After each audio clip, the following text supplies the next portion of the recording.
Bonjour, vous êtes sur le point d'écouter un nouvel épisode de l'Instant Outdoor, le podcast outdoor dans lequel on partage les meilleurs conseils et histoires des acteurs du sport outdoor. Mon objectif est de vous inspirer et vous inciter à bouger en conservant votre santé grâce aux conseils et retours d'expérience pour se lancer et progresser dans votre sport. Nutrition, préparation mentale, entraînement, apprentissage, parcours de vie, on abordera ici tous les sujets sans tabou et de façon naturelle. Je suis François Hinault, fondateur de Planet Trail Productions, speaker, créateur de contenu pour les sports outdoor, créateur de la bière endurante et organisateur du Grand Raid du Finistère. Contactez-moi sur contact@planettrail.com, sur LinkedIn ou sur mon site planettrail.com. Bonne écoute.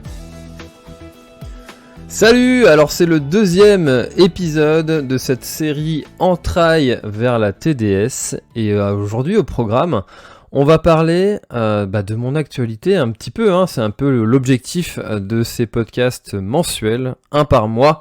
Donc si vous écoutez le podcast maintenant, sachez qu'il y en a déjà un qui est sorti et qu'il y en a un qui sortira tous les mois. Donc rendez-vous fin du mois à chaque fois. J'essaye de tenir ce rythme-là, même si c'est pas évident de tenir un rythme. Alors c'est début, fin de mois, on verra. J'espère que là vous êtes bien partis pour une séance de course à pied ou un petit trajet en voiture ou que vous êtes prêts à vous endormir avec ma douce voix suave. Bref, bon on va pas commencer à digresser sinon on va jamais s'en sortir, on va jamais finir cet épisode. Je vais essayer de tenir mon programme sans trop dévier cette fois-ci. Alors j'ai prévu de parler de quoi ? Eh bien le programme c'est de parler de l'actualité et puis aussi de la préparation pour la TDS. Voilà. J'ai résisté, alors je suis assez fier de moi parce que j'ai résisté au chant des sirènes comme on dit. Le chant des sirènes qui ont voulu me faire venir sur la VVX Trail. VVX Trail c'est un trail qui est en plein boom là. Je sais pas comment ils ont fait, mais ils ont réussi à faire venir Kilian Jornet sur les premières éditions. Alors c'est sûrement parce qu'il était sponsorisé Volvic à ce moment-là. Je sais pas s'il est toujours d'ailleurs, je n'ai pas suivi cette actualité sponsor, mais je pense pas. Et cette année, François Daen, Camille Bruyat, que j'ai reçu sur le podcast, qui seront présents là-bas et on m'a proposé de faire partie du voyage presse. C'était un voyage qui était hyper cool, qui nous faisait faire un petit tour de visite dans toutes les montagnes de Volvic, et puis de participer ensuite à la distance de mon choix, et sauf que c'est fin mai, c'est dans un mois. Ça aurait pas été raisonnable, donc j'ai gentiment, poliment refusé l'invitation en proposant de renouveler l'expérience l'année prochaine et pourquoi pas de mettre en place une petite création de contenu autour de ça qui pourra être super sympa parce que c'est un coin que j'ai envie de visiter depuis longtemps, cette région de Volvic qui est vraiment dans le centre de la France. On a beaucoup d'endroits qui sont hyper intéressants et où en fait on va pas forcément spontanément, on a plutôt tendance à aller tout de suite Pyrénées, Alpes, sud de la France, mais il y a des coins qui sont vraiment magnifiques, somptueux. J'ai découvert le Périgord une année en vacances. Alors on n'avait pas eu de chance, on avait fait ça sur une semaine en mois de mai, il n'avait pas fait hyper beau, mais il y a des maisons qui sont somptueuses dans le Périgord. Je me demande qu'est-ce qu'ils font dans la vie les gens là-bas pour pouvoir se payer des maisons comme ça. Alors les terrains doivent pas être très chers, je pense, parce que j'en sais rien pourquoi d'ailleurs, mais les gens doivent avoir je sais pas, ils sont magnifiques les maisons, il y a des grottes préhistoriques à aller visiter, il y a pas mal de trucs à faire là-bas, faudra qu'on y retourne en camion un coup. Ça c'est l'intérêt du camion aussi, je fais quoi cette semaine, on est dispo, allez hop, c'est parti, on va se faire une petite semaine en camion à cet endroit-là. Et c'est ce qu'on avait fait, c'était une de nos premières vacances avec notre camion et notre fils qui dormait pas du tout dedans, donc pour ça aussi ça avait été un petit peu rude, un petit peu intense cette semaine dans le Périgord, mais il faudra qu'on y retourne parce que c'est un super coin et beaucoup de très jolis coins en France. On a de la chance quand même, on a de la chance. Et d'ailleurs, si vous ne connaissez pas la Bretagne, si vous ne connaissez pas le Finistère, si vous ne connaissez pas la presqu'île de Crozon, vous voyez, je zoome petit à petit pour vous faire un point de situation, le Grand Raid du Finistère. Grand Raid du Finistère, va falloir que vous veniez cette année. Il reste 20 dossards. Je ne sais pas si ça aura lieu, une deuxième édition de ce Grand Raid du Finistère, parce que j'ai eu une réunion avec le Conservatoire du Littoral. Alors le Conservatoire du Littoral, son objectif, c'est de conserver le littoral. Bravo, vous avez gagné 3 points de VMA grâce à cette réponse, à cette question qui était vraiment hyper dure. Et alors comment ils font pour conserver le littoral? Eh bien ils achètent des terrains et puis du coup sur ces terrains, t'as plus le droit de faire certaines choses que t'avais le droit de faire avant. Alors c'est très bien parce que ça permet de conserver le littoral et empêcher certains abus, certaines manifestations qui dégradent complètement le littoral de se produire. Et ça c'est quand même plutôt chouette parce que c'est ce qui préserve notre terre et qui la conserve en restant aussi belle qu'elle est. Donc ça pour le coup c'est quand même super chouette. Ça a quand même des inconvénients et notamment une des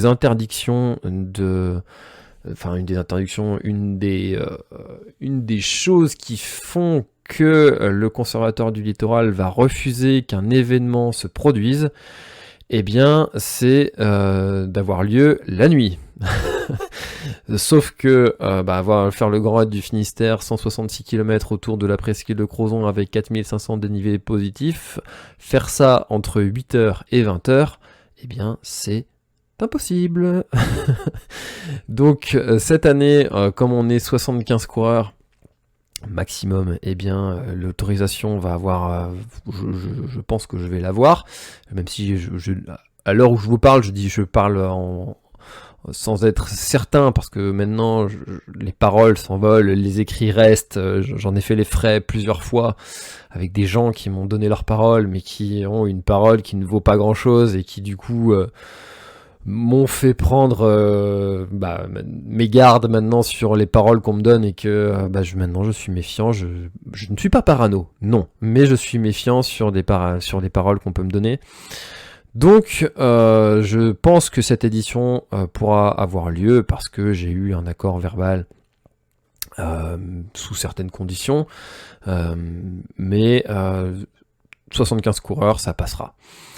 Ce qui me fait dire que le Grand Raid du Finistère ne sera jamais un événement qui réunit autant de coureurs que certaines courses peuvent le faire. Ma vision de cet événement, c'est d'en faire un événement un peu mythique par sa rareté.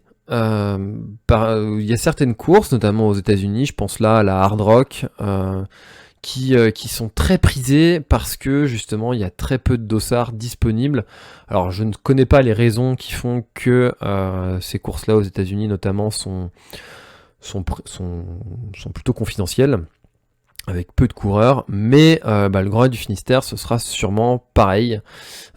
Et j'ai bien peur que, moi j'aimerais bien que plus de coureurs puissent bénéficier de cette course, d'en faire une course réunissant plein de monde, que ce soit une belle fête, etc. Mais la beauté du territoire et qu'il soit en plus protégé, j'ai publié récemment sur les réseaux du Grand Raid du Finistère une carte vous montrant les zones du Conservatoire du Littoral. C'était des petites zones en bleu et les zones Natura 2000.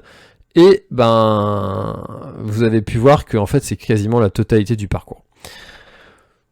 Sachant ça, on peut pas faire n'importe quoi, on est obligé de respecter une certaine jauge de coureurs, et en fait l'interdiction de courir la nuit, c'est tout simplement pour laisser, il y a beaucoup de gens qui viennent parcourir en fait la côte du Grand Raid, de la presqu'île de Crozon, et l'objectif il s'entend en fait, c'est que d'interdire la nuit, ça laisse la faune un moment de répit, un moment de calme où elle peut faire ce qu'elle veut sur le territoire qui est le sien. Et forcément, si on a 1000 coureurs qui passent avec chacun une frontale, ça perturbe la faune et voilà, ça préserve, c'est dans un objectif de préserver les territoires et la faune et la flore qui sont sur cette terre, voilà. Donc, si vous hésitiez du coup à vous inscrire cette année et que vous écoutez ce podcast, eh bien, je vous encourage à le faire très rapidement parce qu'il n'y aura peut-être pas de deuxième édition. Voilà, je m'avance peut-être, mais on verra après comment ça se produira sur les années suivantes. Voilà, pour le Grand Raid du Finistère, voilà où j'en suis, voilà où l'organisation en est. J'ai publié une nouvelle série de contenus aussi qui... en fait, l'objectif du Grand Raid du Finistère, au-delà d'être une course en tant que telle, c'est de faire vivre la Bretagne comme étant... de montrer à tous ceux qui en doutent encore que la Bretagne est une terre sportive et culturelle. Pour ça, je publie du contenu sur les réseaux de façon quasi hebdomadaire. J'ai peut-être des fois des périodes de creux, mais toutes les semaines il y a du contenu. Et cette semaine, j'ai publié un nouveau type de contenu qui est à destination de ceux qui ne connaissent pas la Bretagne et qui s'appelle du coup sur le GRF tu verras. Et donc je vous montrerai des endroits, des coins qui, si vous avez envie de venir découvrir la presqu'île de Crozon ou le Finistère en général, eh bien c'est des endroits à aller voir absolument. Et que les coureurs du GRF verront. Voilà. Donc nouvelle série qui est plutôt cool. Je suis plutôt content d'avoir trouvé cette petite idée. Le mec se lance des fleurs. Et je trouve que ça met bien en valeur la Bretagne, encore une fois, et c'est l'objectif de cet événement. Alors je voulais vous parler d'un autre truc pour la mise en avant des événements et le week-end dernier, au moment où j'enregistre cet épisode, donc c'était le 24-25 avril, a eu lieu le Bretagne Ultra Trail. C'est un événement sur lequel j'étais, et j'y étais pour deux raisons. La première, c'était de filmer en live l'avancée des premiers, des coureurs de la tête de course, avec une priorité sur l'Ultra Trail. Je peux pas être partout, je peux pas me diviser. J'aurais bien aimé couvrir les derniers, les premiers, ceux de chaque course, mais techniquement c'est pas possible. Il faut bien faire des choix et faut pas se le cacher. Ceux qui font le plus la fête, qui créent le plus de suspense, c'est de savoir qui va gagner. On est toujours un petit peu en train d'attendre qui va gagner. Qu'est-ce qui va se passer aux avant-postes? Est-ce qu'il y en a un qui va faire une attaque? Bref. Comment celui-ci, est-ce qu'il s'est blessé, qu'est-ce qui se prend au ravitaillement, enfin voilà. Donc on a décidé de suivre l'avant de la course, que ce soit masculin comme féminin. Et puis donc ça c'était le premier objectif, et le deuxième objectif c'était de tenir mon stand pour vendre la bière endurante avec la finisher. Ce qui m'a marqué, c'est que sur le même week-end, il y avait le Madère Iceland Ultra Trail. Et le Madère Iceland Ultra Trail, c'est quand même une grosse course qui fait venir des élites, qui fait venir du monde, de partout dans le monde. Et sur leur réseau, eh bien, il n'y a eu aucun contenu de publié pour le suivi de la course. Et ça, j'ai trouvé ça hallucinant. Parce que les gens et les partenaires qui financent, ils ont envie en fait de voir à distance comment se passe la course, qu'est-ce qui avance, qu'est-ce qui est premier, etc. Quand on a de la famille qui fait la course, on a envie de pouvoir aller suivre, de voir quelques photos, de voir qu'est-ce qui se passe, les paysages, etc. Et j'ai été frappé de voir qu'un événement d'une telle ampleur n'ait aucune personne qui soit en train de filmer la course en live avec les moyens technologiques dont on dispose aujourd'hui. Pour pas grand chose, en fait, on peut le faire. Et voilà, j'ai trouvé ça dommage. Et j'ai trouvé que du coup, le Bretagne Ultra Trail était assez avant-gardiste sur sur la création de contenu autour de son événement. Alors, il y a d'autres courses qui le font avec beaucoup plus de moyens. Je pense à la Diagonale des Fous qui fait venir carrément Canal+ pour ça, avec des moyens considérables, colossaux, avec des hélicos qui peuvent retransmettre via des antennes satellites, machin, bref, le truc il est retransmis. Mais bon, là on parle de budgets qui sont pas du tout le même. Mais en fait, si vous êtes organisateur d'événements, eh bien sachez que moi, François Hinault, je suis capable de venir sur votre événement et de vous faire un truc commenté, filmé en live sur votre page Facebook pour pas grand chose. Je demande pas 8000 € pour faire ça. Et en fait, les gens sont très contents. Les retours qu'on a eu sur les commentaires de la vidéo, ah merci de nous avoir fait vivre le live et tout, c'était génial, machin. Et ben en fait les gens sont très contents de ça et ça fait vivre en fait la course et l'objectif d'une course en fait c'est de créer une fête, c'est de dynamiser un territoire, c'est de faire rêver des gens, c'est de faire vivre des émotions, enfin bref, il y a tout un tas de choses autour du simple fait de faire une course quoi. Et moi, je trouve ça dommage de ne pas se servir en fait des moyens technologiques dont on dispose pour faire ça assez simplement. Voilà. Alors moi, je le fais de façon payante parce que ça demande du temps, ça demande du savoir-faire, ça demande une certaine technicité. Il faut savoir quoi dire, faut savoir de quoi on parle.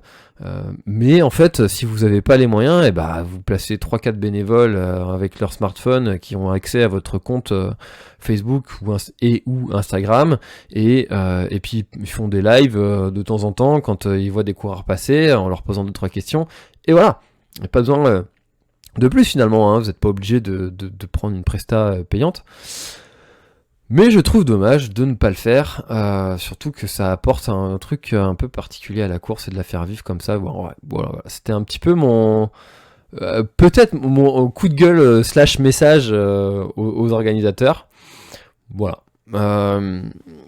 Alors ensuite j'ai été pour la deuxième partie pour le stand de la bière endurante et là je me suis fait encore une fois comme sur le trail de la Mervac, je me suis fait déglinguer sur mon stand. J'avais pris beaucoup plus de stock et alors tout n'est pas parti. Je vais pas vous mentir, mais ça a été absolument incroyable. Et puis tous les échanges que j'ai eu avec les coureurs sur la course, c'était fabuleux. C'était un très très très bon moment. Alors sachez que au sujet de la bière endurante, je vais être présent sur d'autres stands. Alors malheureusement, les finances ne me permettent pas de, pour l'instant, sortir une autre saveur, que ce soit une triple, une ambrée, les bio en 75, etc. Pour l'instant, je peux pas me permettre de le faire, malheureusement. J'aimerais bien, mais faut choisir dans quoi on investit. Hein. C'est toujours des choix qui sont à faire quand on est entrepreneur. Il y a toujours des choix à faire et pour l'instant, je ne peux pas investir dans d'autres produits que celui que j'ai actuellement. Mais le truc qui est très très cool et je suis très content, c'est qu'il y a des personnes qui m'ont fait une première commande et qui sont revenus, qui m'en ont fait une deuxième. Ça veut dire que le produit plaît, j'ai eu d'excellents retours.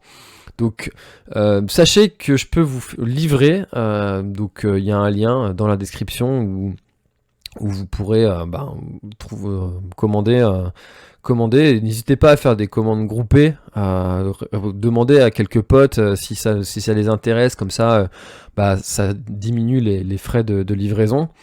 Et puis voilà, et puis en même temps moi ça je vais pas vous mentir non plus, hein. Moi ça me fait une plus grosse commande, c'est plus cool.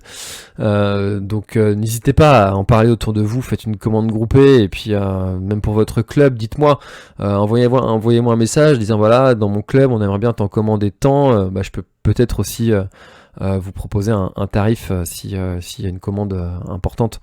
Donc voilà, soyez mes porte-parole de ce projet-là et puis plus il y aura de commandes, plus je pourrai en faire d'autres, etc. Enfin, faire d'autres parfums, et puis voilà. Donc ça, c'est pour la bière endurante, la Finisher, j'espère qu'elle aura une petite sœur, peut-être sur la deuxième partie de l'année, ce serait cool. Ensuite, je voudrais vous partager mon mantra qui est « Tout arrive et tout passe ». Je sais pas si je vous en ai déjà parlé, ce qui est sûr, c'est que j'en ai déjà parlé dans des podcasts avec des invités, où j'en parle brièvement. Tout arrive et tout passe, c'est un truc que je me dis depuis que ma fille s'est fait opérer du cœur, et là, encore une fois, ça s'applique. Ma blessure, donc ma fracture de fatigue qui m'a empêché de courir sereinement depuis mi-décembre, et qui m'a empêché de courir tout court depuis début février quand c'était diagnostiqué, j'ai arrêté de courir complètement. Eh bien, ça y est, c'est passé. Tout arrive, une blessure arrive, parce que quand tu t'entraînes beaucoup trop, eh bien, tu te blesses un moment ou un autre, tout arrive et tout passe. Un jour, la blessure, elle disparaît. Et donc tout arrive, la reprise, voilà. Tout passe, je vais essayer de faire en sorte que ça ne passe pas, cette reprise et cette... si, j'espère que le moment reprise, c'est pas un moment agréable, parce que t'en chies, tu peux pas faire non plus complètement ce que tu veux. Là, j'ai été courir 25 minutes, j'ai l'impression de me traîner, t'es toujours un petit peu inquiet, de te dire, tiens, t'écoutes tes sensations, tu te dis, est-ce que ça va le faire? Est-ce que je vais avoir mal? J'ai beau avoir été voir une médecin du sport qui m'a dit, et ça c'est un truc qui se passe après quelques blessures, en fait, quand on est blessé et qu'on a une longue période d'absence sur les sentiers, ou peu importe le sport d'ailleurs, et bien en fait le cerveau, il a gardé en mémoire cette douleur que l'on avait, et du coup, il est un petit peu inquiet de savoir ce qu'on va lui mettre dans la gueule, et il a peur en fait que cette douleur revienne. Et il y a une espèce de réflexe qui occasionne une douleur, alors que mécaniquement, en fait on n'a peut-être pas grand chose, on n'a peut-être rien du tout, mais là typiquement en fait ma fracture de fatigue, j'ai plus rien en fait, et pourtant je continue à avoir une toute petite douleur. Si je devais la chiffrer sur une échelle de 1 à 10, avec 10 étant la douleur la pire de ma vie, eh bien je la chiffrerais à 1, 2, en fait il y a quasiment rien en fait. Enfin, ça m'est arrivé de courir sur des douleurs bien plus importantes que ça, et pourtant en fait ça t'oblige à te freiner, et le corps il garde ça en mémoire en fait, et c'est ce qui je m'empêchais en fait de courir pendant plusieurs semaines à cause de cette toute petite douleur, ou grâce à cette toute petite douleur en fait ça permet de reprendre vraiment tranquillement. Alors comment est-ce que on reprend? Quand on a un certain niveau, ou une certaine histoire de coureur, moi je pars du principe qu'on peut, tout ce que je vous dis, c'est à mettre entre les mains d'un professionnel de santé qui vous suit si vous êtes en période de reprise. Pour ce que je fais, j'ai décidé de reprendre par 25 minutes sur des terrains meubles de préférence, en allant me tester aussi sur du terrain dur, voir comment est-ce que ça réagit, mais majoritairement meubles, histoire de diminuer les impacts quand même, et de faire très attention à ma foulée, de prendre des chaussures plutôt minimalistes, des chaussures légères, avec peu d'amorti, histoire de privilégier une qualité de ma foulée, d'essayer de travailler là-dessus, et de prendre vraiment progressivement. Donc quand je dis progressivement, c'est une fois par semaine 25 minutes, puis là donc c'est passé sans douleur qui s'accentue, je vais passer à 2 fois par semaine une demi-heure, augmenter de 5 minutes en 5 minutes comme ça, très patiemment, très progressivement, et puis après de passer peut-être à 3 séances,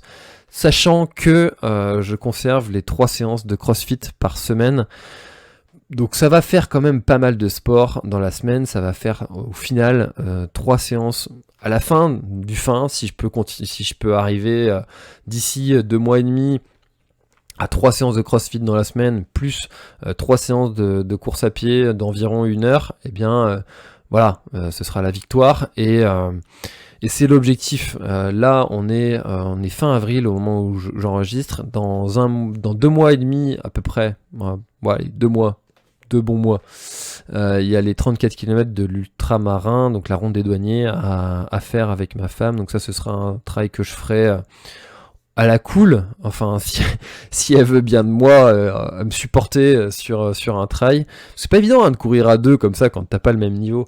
On pourrait en parler ça d'ailleurs sur un épisode. Mais bref, normalement on devrait courir ensemble, sauf si on s'engueule durant le trail. Mais c'est pas l'objectif. L'objectif c'est de passer un bon moment ensemble.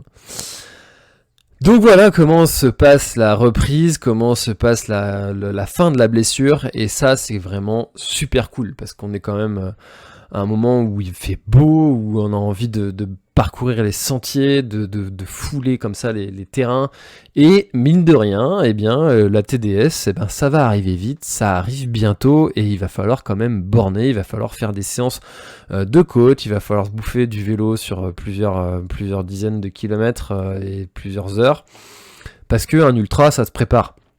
Et là où j'ai fait une grosse erreur l'année dernière, on en avait déjà parlé dans le précédent épisode, mais ça a été confirmé par le médecin du sport que j'ai vu.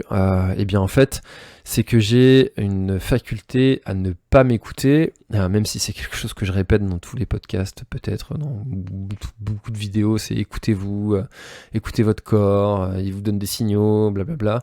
Sauf que moi, je ne le fais pas pour moi, et il va falloir apprendre à le faire. C'est primordial, et puis du coup là la blessure m'a fait comprendre que je suis pas un surhomme, je suis comme les autres, je peux me blesser, et en fait typiquement l'année 2021 elle a été beaucoup trop intense, et en fait on a tendance à voir que le côté course à pied et pas à prendre sa vie en globalité, dans sa globalité, comment est-ce qu'est la qualité de notre sommeil, comment est-ce que comment est-ce qu'on gère notre stress, est-ce que on a vraiment une alimentation qui est adaptée, est-ce que on est sur d'autres projets. Typiquement 2021, pour vous faire un tableau rapide, ça a été presque un ultra tous les 2 à 3 mois. Quand je dis ultra, c'est environ 80 km, que ce soit en off ou officiel. Ça a été une création d'entreprise, ça a été un début d'année avec une entreprise que j'ai quittée, qui a été hyper stressant. Donc l'année 2021 commençait sur les chapeaux de roue. Ensuite, on a perdu début 2021, on a perdu notre husky. Ça a été un moment aussi un peu dur. Ensuite, sur le milieu de l'année, il y a eu les ultras qui se sont enchaînés. Sur le milieu de l'année, notre deuxième fille, ma fille, notre deuxième enfant, ma première fille, est née et a dû se faire opérer du cœur 2 fois. Donc je vous raconte pas l'état de stress et l'état du sommeil sur la période juin, juillet, août, septembre. Avec août-septembre où j'ai fait le GR20 en 3 jours et la TDS. Enfin voilà, quand on le dit en fait, quand on le dit à posteriori, ça paraît juste dingue quoi. Quelle folie d'aller faire le GR20 en 3 jours alors que ça fait 4 mois qu'on dort pas. On dort pas plus de 3, 4, 5 heures par nuit, assuré. Enfin voilà, quand on le dit derrière, ça paraît hallucinant en fait d'aller faire ça. Mais encore une fois, faculté à ne pas s'écouter, à se dire ah si c'est bon, ça va passer, je suis ultra trailer, je suis ancien pompier de Paris, je suis pompier, je suis habillé. Voilà, ça aussi, pompier volontaire, garder les gardes, donc d'assurer au moins une nuit par semaine, avec des nuits forcément perturbées. On dort pas bien quand on est à la caserne, et puis même si on fait pas d'intervention, on dort pas bien parce qu'on est toujours un petit peu sur une oreille. Et puis quand on décale, ça part quoi, faut y aller. Pas le choix. Et puis ensuite, sur la fin d'année, la Diagonale des Fous, 2 nuits blanches quasiment pour assurer le suivi live des coureurs du Team Bretagne Ultra Trail. Donc là encore, sommeil perturbé. Et puis ça s'est achevé avec le Ménestrail et le grand défi, 90 km avec là encore peu de sommeil. Le corps il a dit allez c'est bon mon gars, stop. Donc tout ça il faut le prendre en considération en fait. Il faut prendre en considération votre vie pro. Si vous êtes, voilà, il y a eu la création d'entreprise du coup, parce que voilà, je vous dis que j'ai quitté l'entreprise, mais toute la planète trail, l'instant outdoor, la bière endurante, tous ces projets-là, la création de contenu, tout ça, c'est mon entreprise, c'est mon job, je vis grâce à ça. Donc tout ça, c'est des choix qu'il faut faire, stratégiques. On se remue les méninges la nuit. Il n'y a pas de week-end à proprement dit. On n'est jamais en déconnexion quand on crée une entreprise. Si vous êtes entrepreneur ou si vous en connaissez autour de vous, vous le savez très bien. Et c'est pour ça que j'ai reçu des entrepreneurs dans le podcast. C'est que le trait de caractère et savoir comment est-ce que ces gens-là vivent leur vie, moi ça m'intéresse forcément parce que c'est un petit peu ce que je vis au quotidien. Alors le projet durera pas, je ne sais pas, j'ai pas de boule de cristal. Toujours est-il que pendant cette période j'aurais tout fait, tout essayé, tout mis en œuvre pour que ça fonctionne. Avec des projets qui sont morts dans l'œuf. Je pense au Gobelet par exemple qui a pas pu aller plus loin, même si je crois fort en cette idée, mais bon, c'est un autre sujet. Donc voilà, c'était juste aussi un message, tout ça pour vous dire de prendre vraiment en considération votre vie dans sa globalité, votre vie pro, votre vie perso, vos objectifs. Si vous êtes sur une période où vous allez avoir des enfants, et peut-être que de faire un ultra tous les 2 mois, c'est pas une bonne idée. Voilà, donc apprendre à s'écouter. Si vous dormez pas bien la nuit, faites des siestes. Si vous n'arrivez pas à vous endormir rapidement, n'hésitez pas à aller faire de la sophrologie, de l'hypnose, d'utiliser les moyens dont on a à notre disposition maintenant pour apprendre en fait tout ça. Voilà, c'était mon petit message, mon petit apprentissage de cette semaine, de ce mois d'avril et donc là pour le coup je vais pouvoir vous partager le mois prochain comment aura été cette reprise de la course à pied, comment ça s'est passé et j'espère dans un mois vous raconter de très bonnes nouvelles, que ça s'est passé à merveille cette reprise. Voilà, en tout cas, merci beaucoup. Je vois que ce type d'épisode, du moins le premier épisode, a été très écouté. Merci beaucoup à vous. N'hésitez pas à m'en faire des retours, à me faire des suggestions aussi pour améliorer ce moment, pour que si vous voulez savoir des choses dont je vous parle pas, n'hésitez pas à me le dire. Le mois prochain, je vous parlerai peut-être équipement. Ah oui, il y a quelque chose aussi dont je parle très peu sur le podcast, c'est la newsletter. Je l'ai actualisée cette newsletter. Je l'ai remis un peu puis au goût du jour, elle est un petit peu plus agréable à lire, peut-être un peu plus de couleurs, plus de titres, on sait un peu plus où on en est. Donc si vous n'êtes pas inscrit sur la newsletter, sachez que vous pouvez toujours le faire.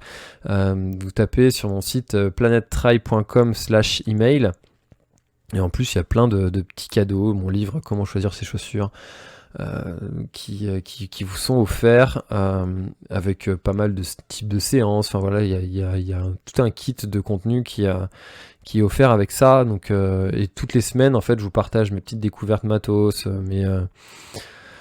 voilà, des contenus aussi que j'ai écoutés, qui me plaisent et que je vous partage, des livres que j'ai lus que je vous partage. Enfin bref, voilà, il y a plein de petits contenus comme ça que je vous partage.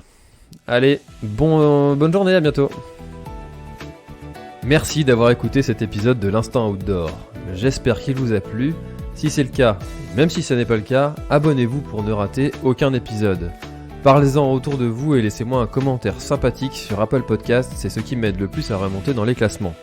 N'hésitez pas non plus à le partager à chacun de vos contacts dans le sport. Chaque nouvel auditeur intéressé est une victoire. Si vous avez besoin d'un speaker pour votre événement, d'un contenu pour votre marque, d'une bonne bière artisanale bretonne, d'infos sur le Grand Raid du Finistère, n'hésitez pas à me contacter à l'adresse contact@planettrail.com. À bientôt.